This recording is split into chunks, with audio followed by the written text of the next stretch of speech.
You want to get involved in real estate and you want to know why, even to buy rentals, okay? Let's talk about some of the quick advantages there is to buying rentals. Number one, guys, cash flow, getting reoccurring payments. I don't want to mislead anybody. It's not truly passive, okay? At best, it's semi-passive. Passive being you'd be making money, basically doing nothing. There is stuff to be done, even if you have a property manager, okay? They'll still tell you, hey, we need to replace this, or we've been doing that. And you do have to manage the manager, so to speak. So it's not completely passive, but it is reoccurring, okay? The more cash flow coming in, the more you can be financially free. The next is tax advantages. Without going into a deep dive of how depreciation works, basically you're going to be able to write off for that property, at least the actual building of the property, which is about 90% of the purchase price, for the next 27 and a half years.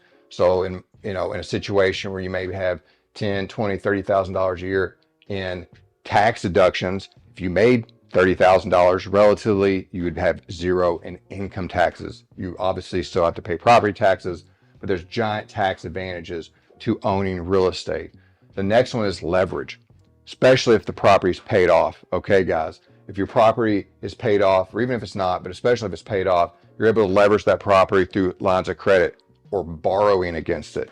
Or maybe you have a very serious problem that's happened in your life and you actually have to liquidate this property. You have to sell it and get those gains and get that cash back in your hand after the property has went up in value. Okay, so being able to leverage a property is super important after the property has appreciated.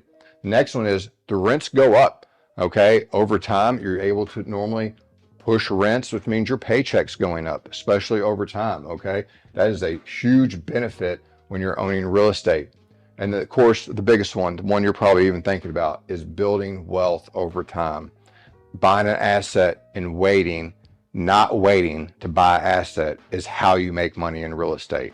I buy a property, I take care of the property, I don't defer the maintenance, I get good tenants, I increase rents when they're due, I keep my maintenance costs down, and I continuously build wealth one property after another